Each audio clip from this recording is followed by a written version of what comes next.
I was filing a noise complaint when new Carthage died. Sector 7 had a harvest festival running. 3 dB over the permitted limit. Someone's anti-gravity float had clipped a transit line and blocked the morning commute for about 400 people. Standard Tuesday, the kind of problem that made up 90% of my work as a peacekeeping corps commander. Not battles, not strategy, just the endless low hum of people living too close together and stepping on each other's toes. My name is Sierra Vass. I had not fired a weapon outside a training range in 8 years. I was reaching for my coffee when the feed died. Not flickered, not glitched, died. Every screen in the command center went static simultaneously, and then one by one they came back, pulling from backup satellites, rerouting through emergency relays, and what they showed me was not New Carthage.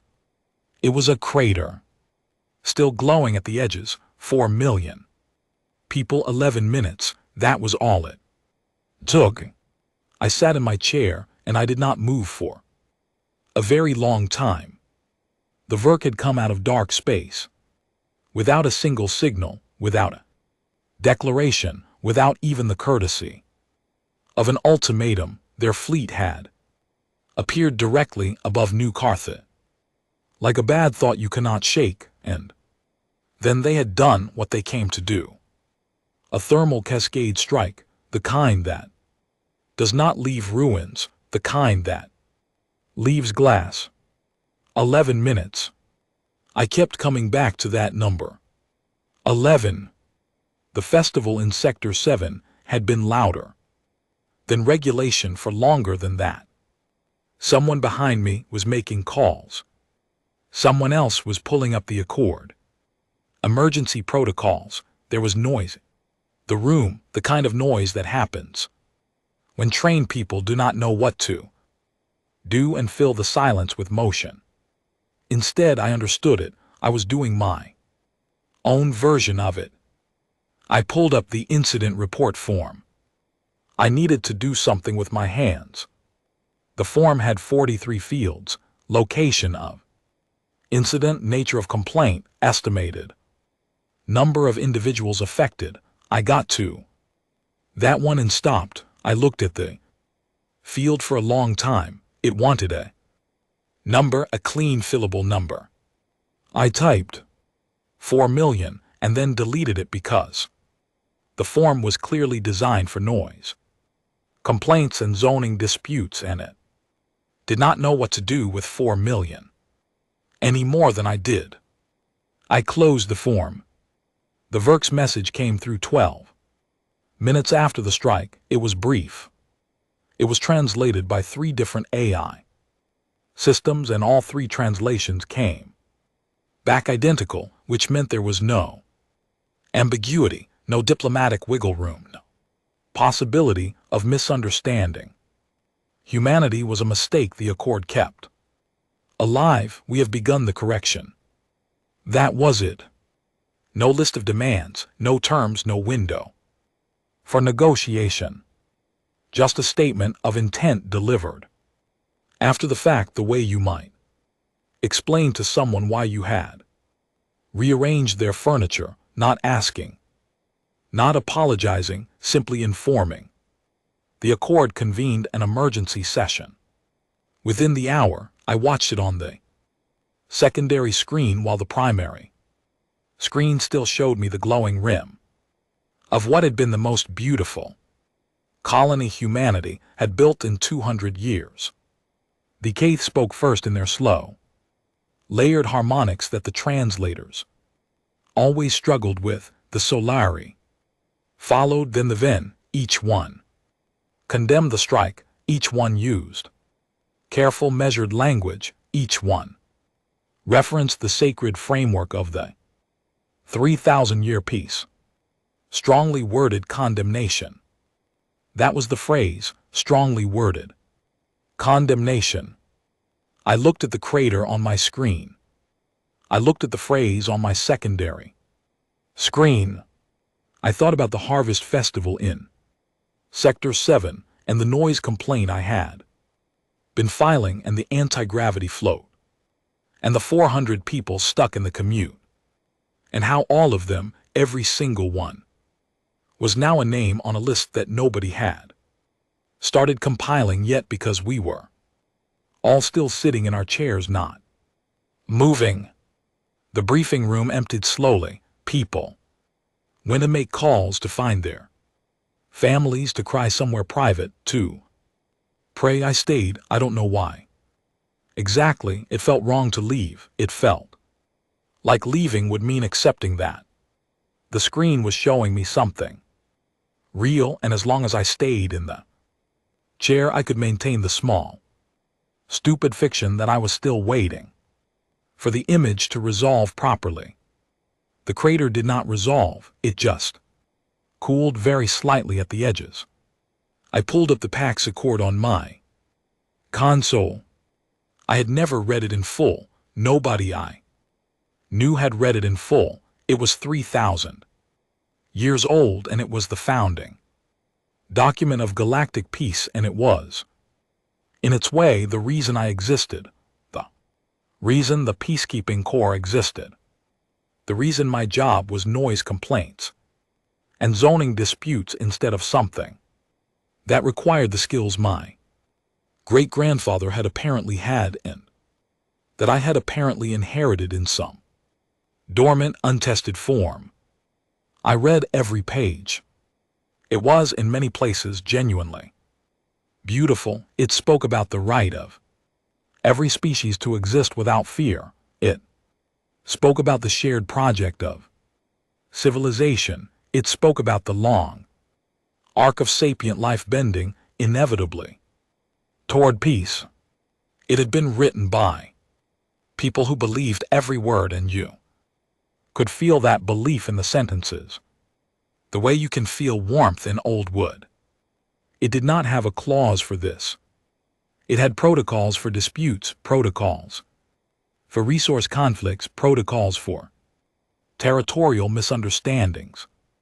It had a lengthy appendix on the arbitration of cultural offenses. It did not have a clause for what you did when someone deleted 4 million of your people on a Tuesday morning and called it a correction.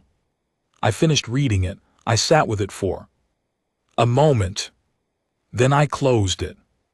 3,000 years of tranquility.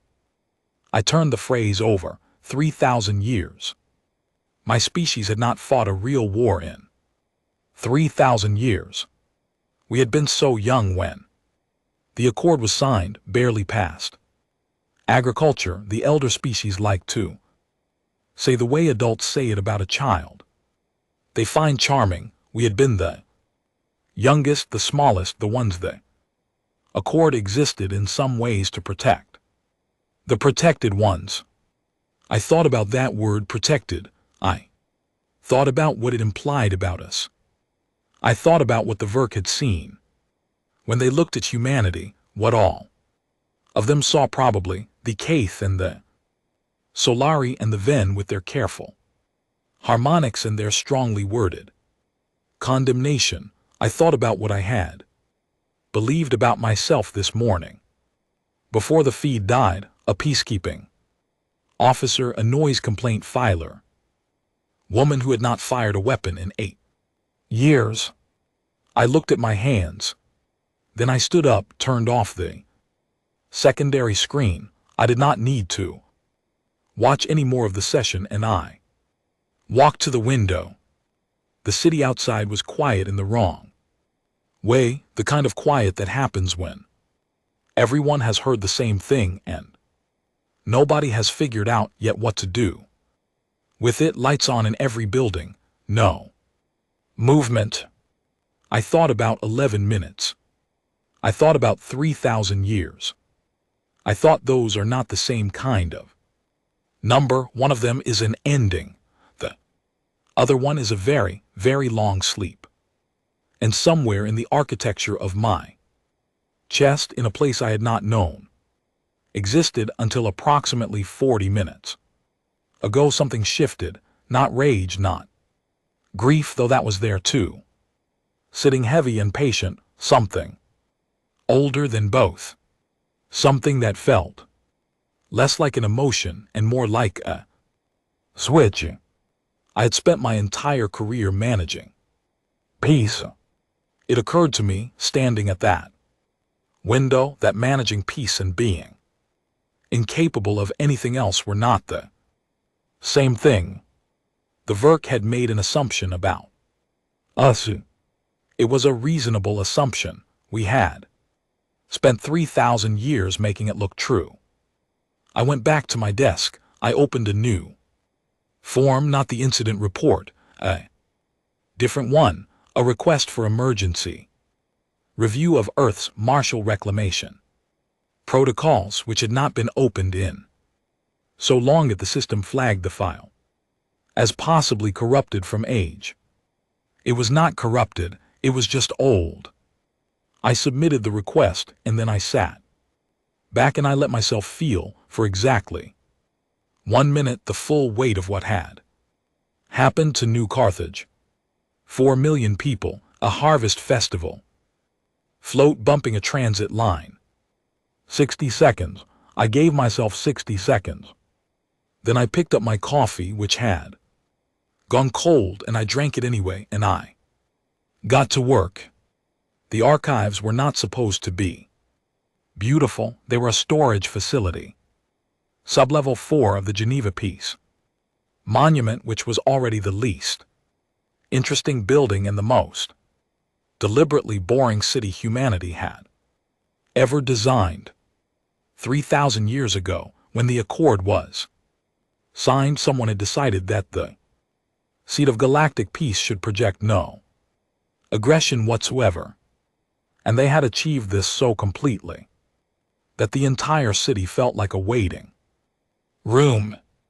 Sublevel 4 was supposed to be where we kept the old files, the embarrassing ones, the pre-accord military doctrine, the weapon specifications, the tactical manuals, everything humanity had been quietly asked to set aside when we joined the galactic community as its youngest and most enthusiastically reformed member. I expected dust. I expected degraded storage media and corrupted files and maybe some mold. I found a library. Not a metaphorical library, a literal, climate-controlled, fully indexed, regularly maintained library that some very patient and very quietly defiant human beings have been tending for 3,000 years, updating the storage formats every generation so that nothing would be lost, cataloging every edition, cross-referencing every doctrine shift across every conflict humanity had ever recorded. I stood at the entrance and looked at it for a long moment. "You kept all of it," said Ambassador Vel, the Keth observer assigned to our task force. He was standing beside me, and his voice carried the particular harmonic frequency that in Keth indicated profound unsettlement. "We're sentimental," I said. He did not respond to that. He was still looking at the shelves. The emergency Martial Reclamation project had been assembled in 48 hours, which was roughly 47.5 hours, faster than anything in the peacekeeping bureaucracy normally moved. Admiral Owen Garrett had managed it, which did not surprise me once I met him. He was 63 years old and looked like someone's favorite grandfather, the kind who kept hard candy in his pocket and knew the names of every grandchild in the neighborhood. He spoke quietly, always quietly. I noticed early on that the volume of someone's voice in his presence was inversely proportional to how seriously he took them. He found me on the second day, standing in front of a section of the archive dedicated to what the catalog called logistical warfare doctrine. The Varak study us, he said without preamble. They have been studying us for decades. They know what we looked like 3,000 years ago. They built their whole strategy on the assumption that what we looked like then is what we are capable of now. He paused. They are wrong in one very specific way. I waited. 3,000 years ago, he said, we were still learning. We were mid-process. The Accord caught us on the way to becoming something. The Varak looked at us at the beginning of that process and assumed it was the whole of it. They did not account for 3,000 years of what happens when a species with our history spends its energy on things other than fighting. I looked at the shelf in front of me. Logistical doctrine, supply chain, optimization, attrition, mathematics. We got better, I said. In every conceivable way, he said. He moved on down the corridor and I followed him, and what he showed me in that archive over the next 6 hours rearranged something fundamental in my understanding of what I was part of. The weapons were the obvious part, and the weapons were genuinely extraordinary. Pre-Accord humanity had, in 3,000 years of conflict, produced some of the most effective instruments of force that had ever been designed. The Keth military historian who was embedded with us, a small, deeply unhappy being named Rel, who had been pulled out of comfortable academic retirement for this assignment, spent most of his first day in the archive, making sounds of pure distress. Not because the weapons were monstrous, because they were clever, because whoever had designed them had been thinking about problems from angles that the elder species, in their long peace, had simply stopped thinking about. But Owen kept pulling me away from the weapons and toward the other sections.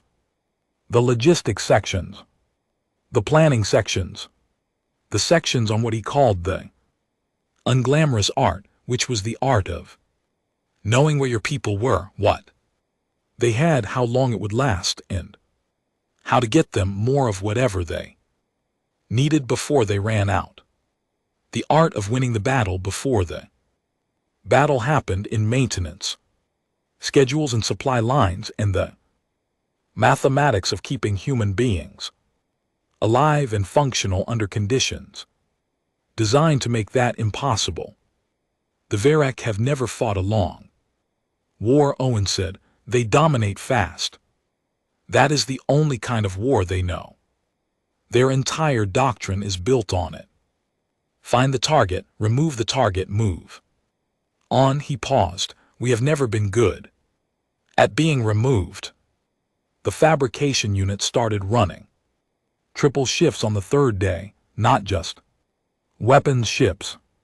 The new Shanghai orbital yards had not built a warship in 800 years, and for the first 48 hours that facts showed, there were delays, design conflicts, integration problems, 3,000 years of civilian architecture being asked to remember what military construction felt like.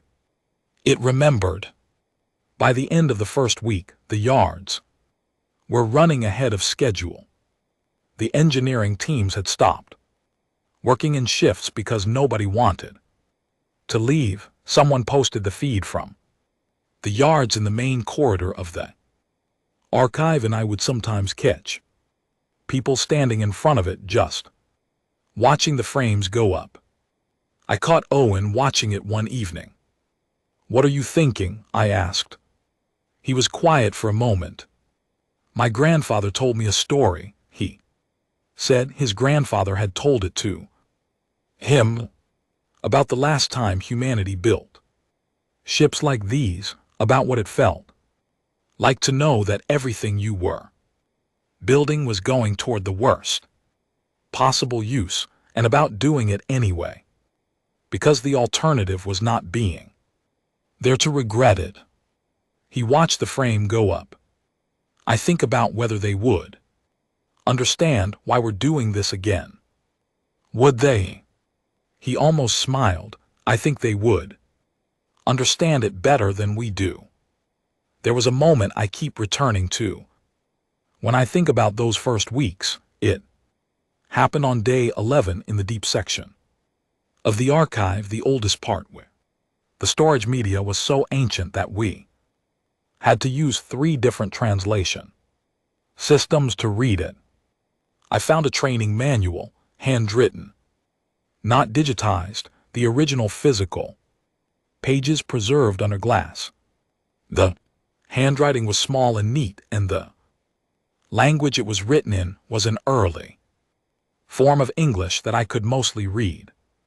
If I went slowly, it was a basic infantry manual, positioning, communication under pressure, how to keep people calm when calm felt impossible. At the top of the first page, someone had written a note, not part of the manual, just a note in different handwriting, cramped and quick-like. Someone who had written it fast. It said we were not made for peace. We chose it. Remember the difference. I stood there with that for a long time. Then I took a photograph of it and I put it in my uniform pocket, and I did not tell anyone about it. I am not entirely sure why. Maybe because it felt like it was meant for me. Specifically, maybe because I was not ready yet to say out loud what it made me feel. The first warship rolled out of the new Shanghai yards on day 19. I watched it on the feed with about 40 other people crowded into the main corridor. There was no formal ceremony. Owen had decided against one, which I thought was correct.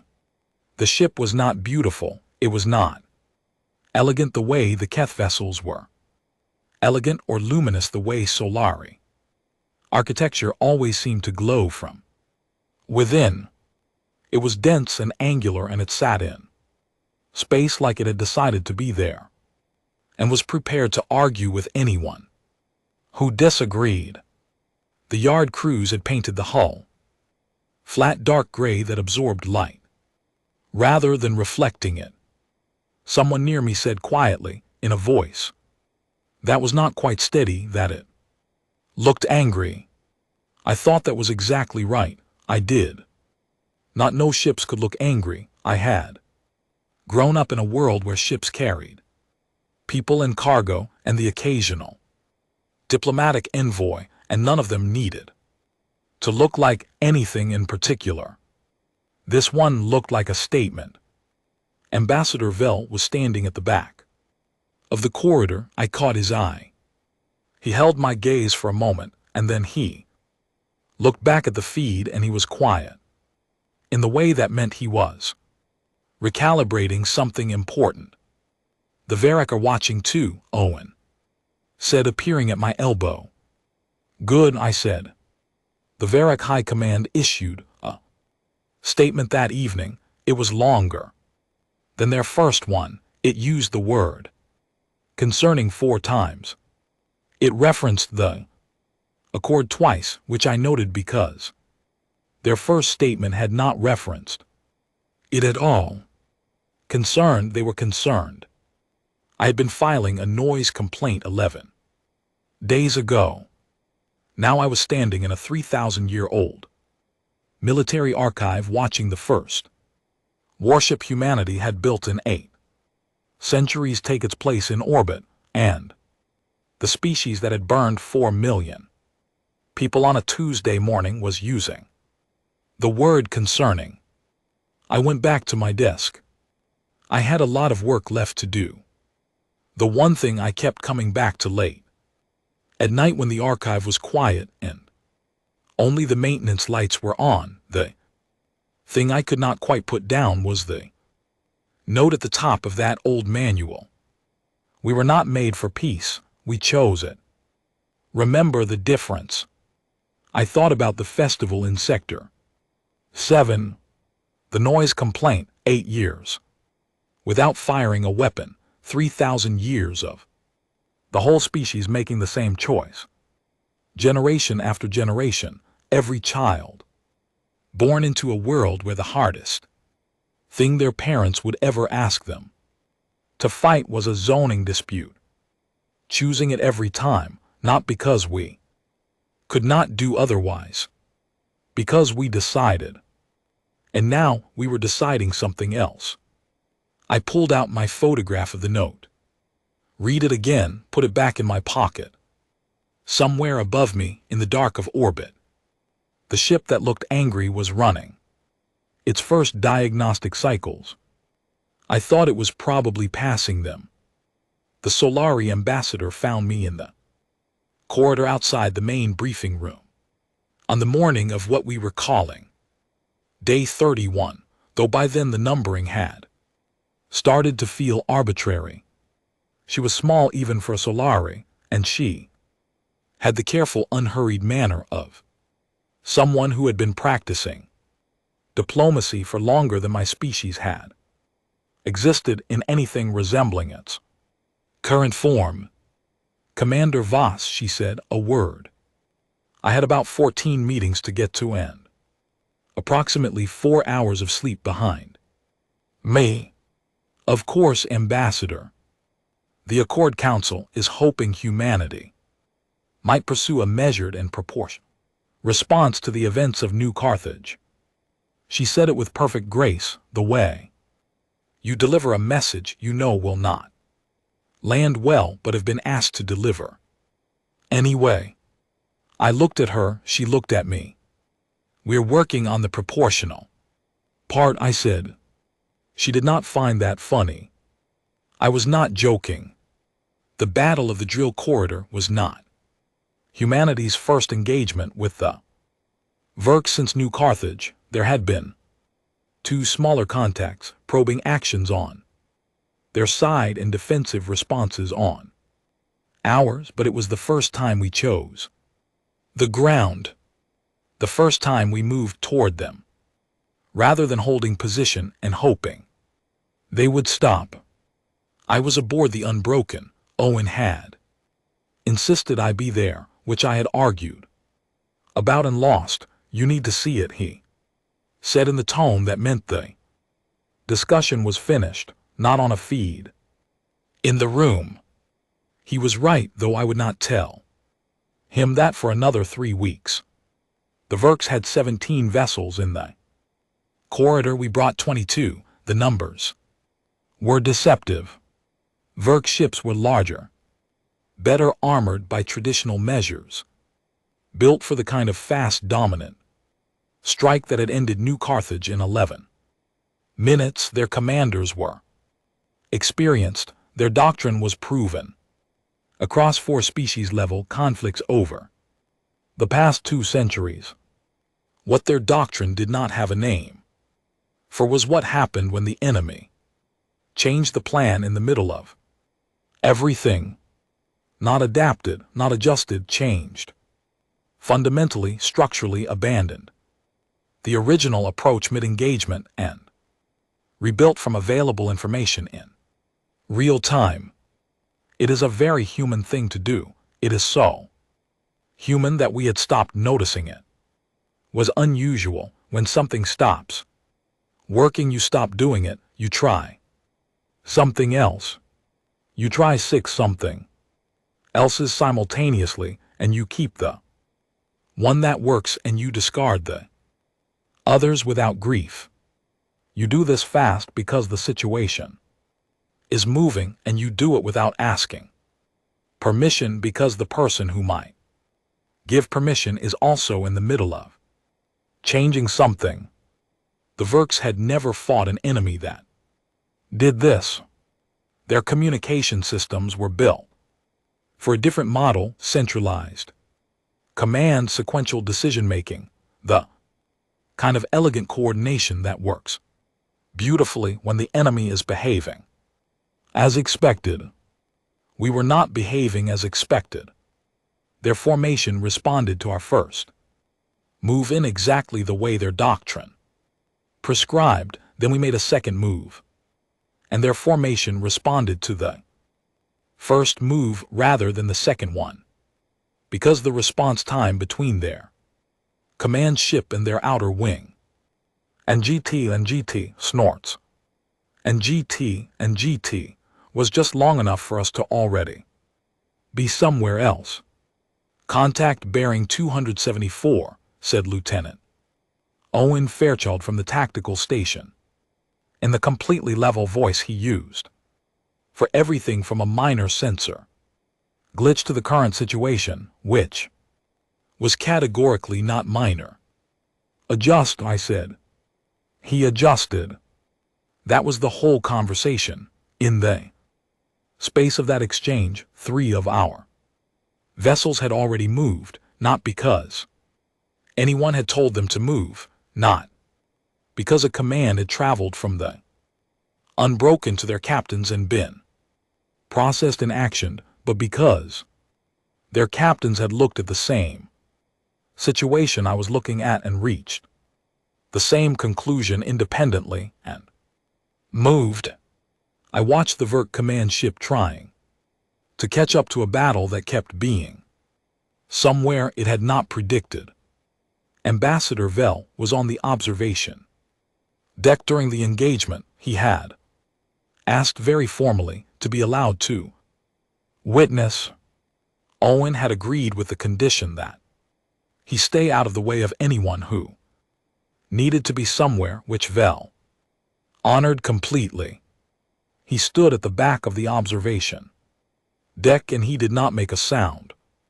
Afterward, after the Verk vessels had pulled back after the first assessment was being run, after I had stood down from immediate command posture and had approximately 45 seconds where I was not needed for anything specific, I went to find him. He was still standing at the viewport, looking at the space where the Verk formation had been. They were confused, I said. It was not quite a question. Profoundly, he said. Their initial response was textbook. Their second response was also textbook. Their third response, he paused. There was no third response, not a real one. They were trying to respond to a battle that had already become a different battle. Another pause. I have read about this in the academic literature on pre-accord human conflict. I understood it as a concept. He turned to look at me. Understanding it as a concept is insufficient preparation for watching it happen. I thought about saying something modest. I did not. We thought the accord saved you from yourselves, he said. It was quiet, not an accusation. A man who had gotten something wrong trying to understand. So, the council, the elder species, we believed peace was something that had been given to you, a gift, that without the structure of the accord you would have. He stopped. Gone back to what we were, I said. Yes. Maybe, I said, but that assumes what we were was fixed, that we stopped changing the moment the accord was signed. He waited. 3,000 years is a long time to keep getting better at something, I said. Even something you're not using.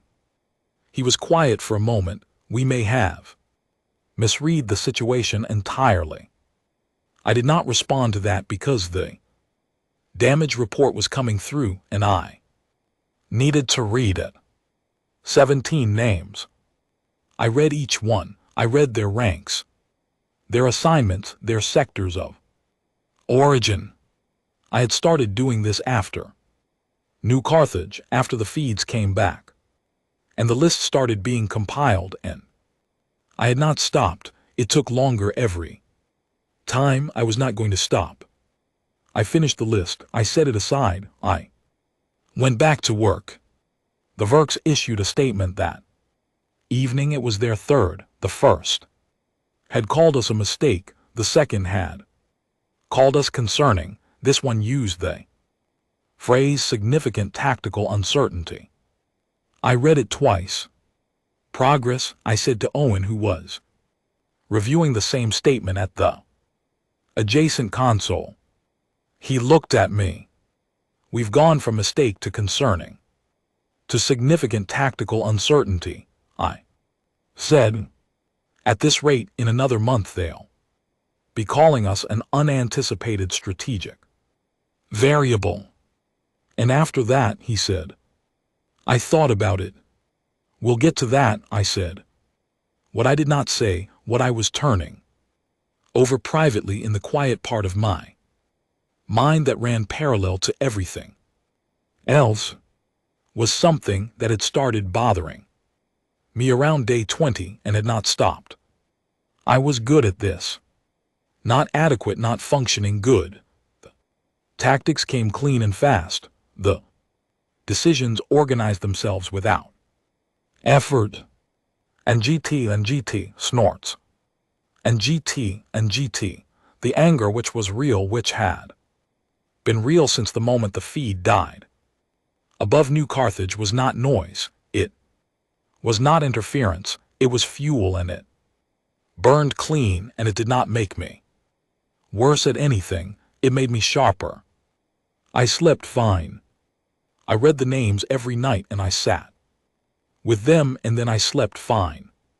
And in the morning the decisions were still clean and the anger was still useful, and I was still sharp, and none of that felt the way I thought it would feel. I had expected something darker. I had expected the weight of it to accumulate into something that pressed down on everything else. 3,000 years of a species choosing peace, choosing the note said not being made for it, and I had assumed that choosing the other thing would come with a cost that showed that you would see it, that you would feel it grinding. But what I actually felt was something closer to recognition, like doing something for the first time, and knowing immediately that you have always known how. I did not examine that feeling too closely. I put it in the same pocket where I kept the photograph of the note. I kept working. The fleet was growing, every week new ships, new crews who had spent their whole lives in a peacetime corps running training simulations that were suddenly not simulations, learning the difference between knowing the theory and being inside the fact of it. They were learning fast. Humans always learned fast when the lesson was important enough. And the Vurek, I think, were beginning to understand that they had made a very specific kind of error. Not a tactical error, not a strategic error, a definitional one. They had looked at 3,000 years of peace and concluded they understood what we were. They had made a decision based on that conclusion, and the conclusion had been wrong not because the evidence was bad, but because they had never thought to ask what it meant that we had chosen it. The species that chooses something is not the same as the species that is only capable of that thing. We were 3,000 years of a deliberate decision, and we had just decided differently. Intelligence delivered the news on what we were calling Day 47, and it was the kind of news that changes the shape of every decision that comes after it. The Vurek had never planned a war, not with us, not with anyone. Their entire military doctrine from the beginning was built around a single specific action that they had used successfully against 3 species in the past 2 centuries. Decapitation. Find the center, remove the center. Leave nothing to organize around. With the first 3 species it had worked perfectly, one strike or a small sequence of strikes and the target species had been so comprehensively disoriented that resistance had Dissolved before it could form, no war. No prolonged engagement, just absence. Where a species had been.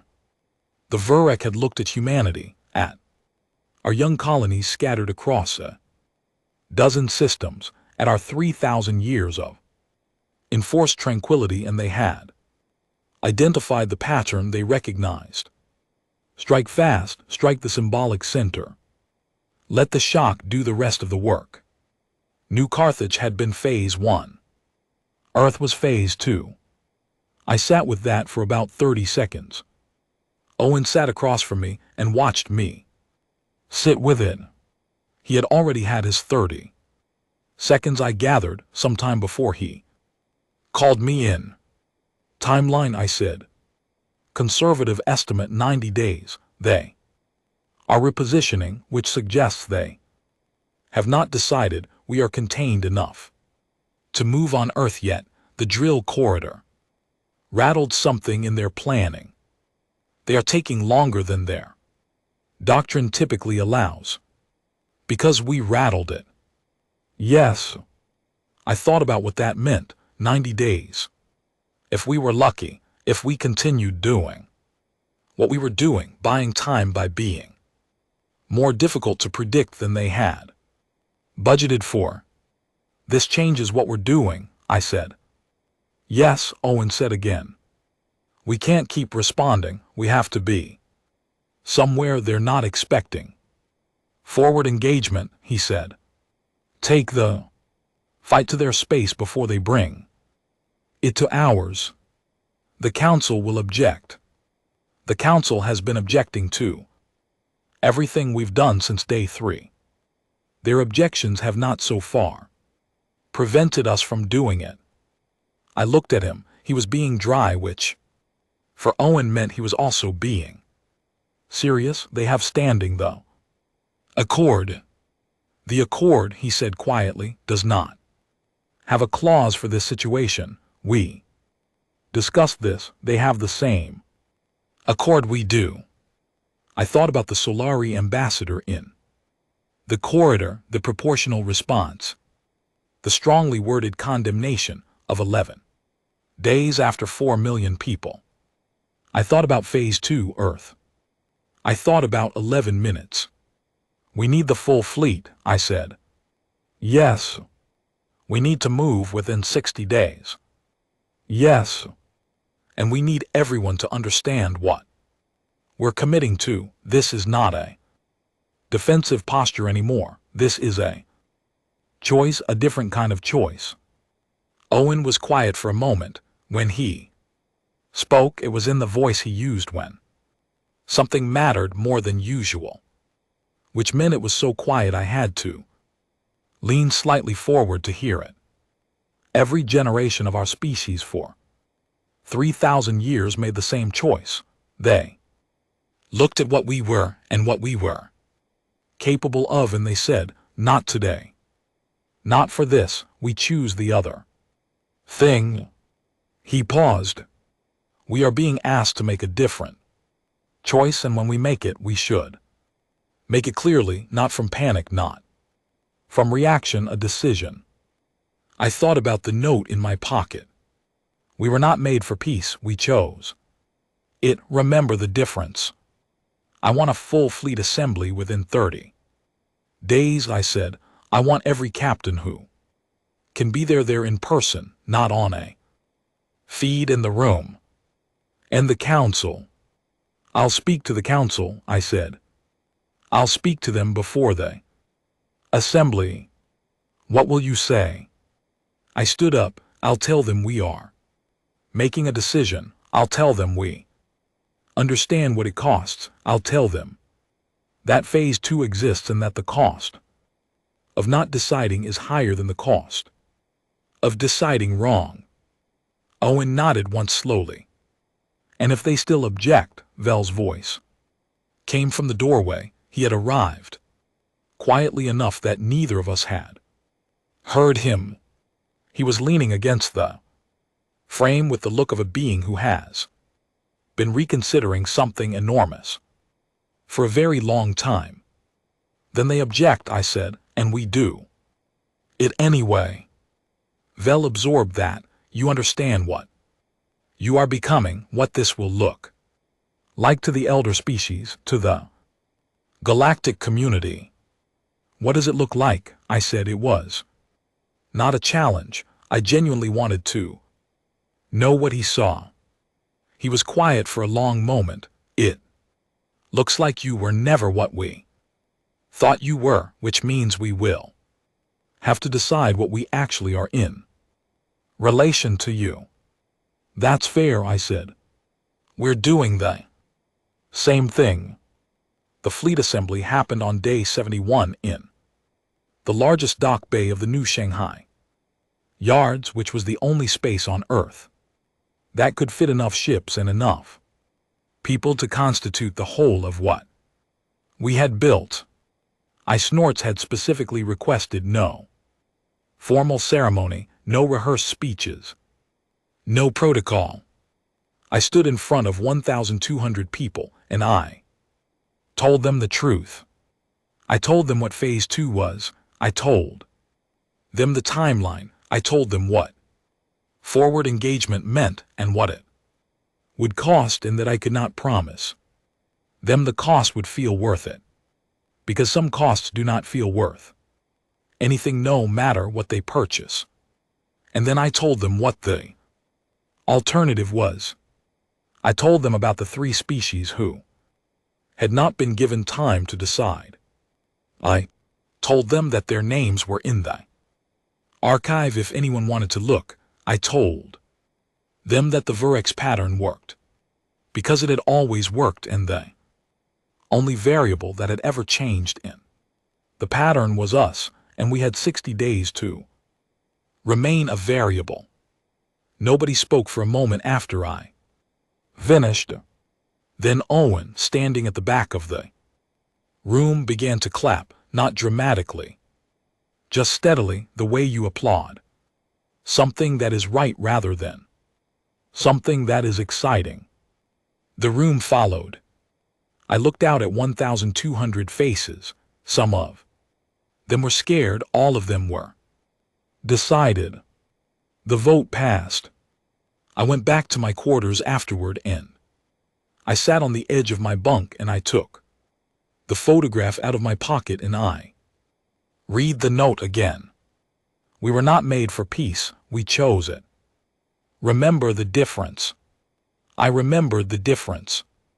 I thought about Vel's question in the briefing room doorway, what we were becoming, whether this felt like what I had feared. I thought about sleeping fine, about the names, about the anger that burned clean and made me sharper instead of worse, about the decisions that came fast and clear, about the thing in my chest that had shifted the night the feed died and had not shifted back. I thought, I'm making a choice, a clear one. I see what it is. I see what it costs. I see what not choosing costs more. We had been a species that chose peace for 3,000 years. Now we were a species choosing something else for the first time in 3,000 years, with our eyes open and our hands steady and our reasons clear. I put the photograph back in my pocket. I went to sleep. In the morning, the fleet was waiting. The Verk sued for peace on a Tuesday. I found out while I was at my desk.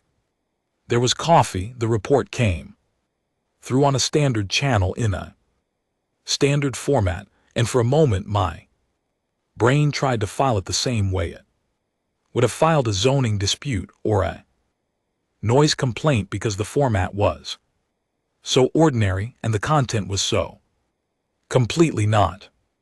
I read it 3 times. Then I leaned back in my chair and I looked at the ceiling, and I let myself sit with it for a moment, just a moment. Not long. There was still too much to do. For long. The Verk High Command had made a calculation. That was the only way to understand it. Because the Verk did not do anything. That was not a calculation. They had looked at the forces approaching Verk Prime at the engagement record of the previous 70 days at the rate at which our tactics had evolved and the rate at which their ability to predict those tactics had not, and they had done the math. The math said stop. They were not cowards. I want to be clear about that because I think it matters and because I think saying otherwise gives us something we did not earn. The Verk had built an empire on the back of a strategy that had worked without exception for 200 years. They had committed to New Carthage with total confidence, the confidence of beings who had seen this pattern resolve the same way every single time. They had been wrong specifically and completely about one thing: they had not expected us to be what we were. When the math changed, they changed with it. That is not cowardice, that is a different kind of intelligence than the kind I had been exercising for the past 70 days, but it is intelligence. The peace terms arrived 36 hours after the initial contact. I read them in full, alone before sharing them with Owen. Then I sat with them the same way I had sat with the Pax Accord on the night New Carthage burned, looking for what they said and what they didn't say, looking for what they meant and what they were afraid to mean. They seeded, not just from human space, from the 3 systems they had cleared in the century before New Carthage. Systems where the species they had removed had lived. They could not give those species back. Nobody could give them back. But the space was acknowledged on the record as having been wrongfully taken, and the Verk were formally committing to the principle that it could never be theirs. It was not enough. It would never be enough. 4 million people, 3 species, who were not there anymore to hear the terms. It was what there was. Vel found me in the observation deck. He always found me there when something important happened, which I had stopped being surprised by. He simply knew somehow that that was where I would be. He stood beside me, and we looked at the stars for a while without talking. You won, he said. We survived, I said. That was the honest version. We had survived, and in surviving we had changed something permanent in the understanding of what our species was. And now we had to figure out what to do with both of those facts. He considered that for a long moment. What will you do with it? He said. The thing you woke up. I had been waiting for the question. I had been dreading it in the way you dread the questions you have not answered even to yourself, because you know the answer is not ready yet, and asking it out loud will not make it more ready. It will just make the gap more visible. I thought about the note, the photograph. We were not made for peace. We chose it. Remember the difference. I thought about sleeping fine, about the anger that felt sweet and familiar. Known thing. I reach for the way you reach for something in the dark that you know exactly where to find, about the decisions that had come clean and fast. Everyone. About how good at this I had been, how naturally. I thought about 1,200 people in a dock bay decided, about Owen clapping, steady and unhurried, about Lieutenant Fairchild saying contact in his level voice and me saying adjust, and the whole thing moving without friction. I thought about the 17 names on the first list after the Drell corridor, and every list after, and the lists getting longer, and reading every name and sleeping fine. And I thought, what do I do with the fact that I cannot tell with certainty which of those things I should be proud of and which of them should worry me? I don't know yet, I said. Vel nodded very slowly, like he had expected that answer and respected it. More than a confident one.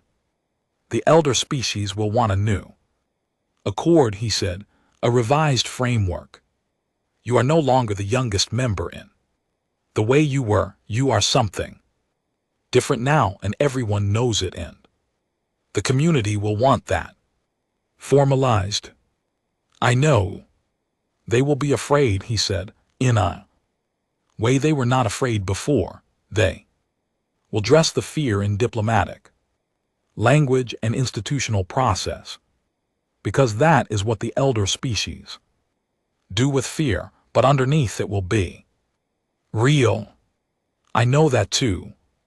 Does it bother you? I thought about it. The honest answer took longer than I expected. Not the way it should, I said. He looked at me. I know what we are, I said. I know what this past 70 days was. I know what we lost and what we found, and I know that some part of what we found should be put back down carefully, and some part of it earned its place. I paused. I just don't know yet with precision which part is which. Perhaps, Vel said, that is the most human thing you have said to me. The uncertainty. The willingness to say you don't know. And to keep going anyway. I looked at the stars. The Verk ships were pulling back across those stars, and the math had been calculated, and the terms were on the table, and somewhere in all of that was the shape of whatever we were going to be next, a species that had chosen peace for 3,000 years. Species that had chosen something else for 70 days, a species standing now at the juncture of those two choices, trying to understand what the combination meant. The new accord negotiations took 4 months. I was part of the human delegation for the first 6 weeks, and then I asked Owen to take over the formal sessions because I was not built for 6-hour discussions about language and precedent, and he was, and he did it with the same quiet, unhurried competence he brought to everything. I spent those 4 months doing what I had been doing since day one, reading the names, working, thinking. The Caith elder who had once called humanity the Accord's most charming charity case requested a formal military alliance in week 3 of the negotiations. I was not in the room when Owen received the request, but he told me about it that evening with the particular dry tone he used when something pleased him considerably. What did you say? I asked. I said we would think about it. Good, I said. The other elder species followed one by one in their own time, in their own careful diplomatic language. Some of them were genuinely relieved, some of them were afraid and dressed it in enthusiasm. All of them were updating their understanding of what it meant to share a galaxy with us. I thought that was probably healthy. I thought about something Vel had said back before the fleet assembly, back when the decision was still being made. He had said it looked like we had never been what they thought we were. That was true, and also not quite right. We had been exactly what they thought we were for 3,000 years. The choice was real, the peace was real, the noise, complaints and the zoning disputes and the harvest festivals and the 8 years between range qualifications were real. And the beings who lived all of that were genuinely those beings, not a mask over something else. And also we were this. Both things were true at the same time. And I suspected that this was the part that the elder species were going to take the longest to understand, not the capability. They had seen the capability now, and the math was updated. The part that would take longest was understanding how both could be true simultaneously. How you could be the species that chose peace for 3,000 years and also the species that did what we had done in the past 70 days and have both choices come from the same real place. I went back to my desk on the morning the new accord was signed. I had a stack of integration paperwork a centimeter thick, frameworks for formal military standing within the galactic community, protocols for the new peacekeeping designation, which was a different thing now than it had been 4 months ago and would need new definitions for almost everything. I made coffee. I sat down. I pulled up the first form. This one at least had better fields. Whoever had designed it had been paying attention. There was room for nuance. There was a note section that was actually large enough to say something. I started filling it out. Name, rank, designation, primary function. I got to the field that asked for operational philosophy and I stopped. It was a small field. The old forms always had small fields, as if whoever made them believed that what you were could be summarized in a sentence. Maybe it could. I typed, we were not made for peace. We chose it. For 3,000 years we chose it. We choose it again now with full knowledge of what the alternative looks like. I looked at it for a moment. Then I added one more line. And we will keep choosing it because that is the specific kind of thing we are. I submitted the form. I finished my coffee.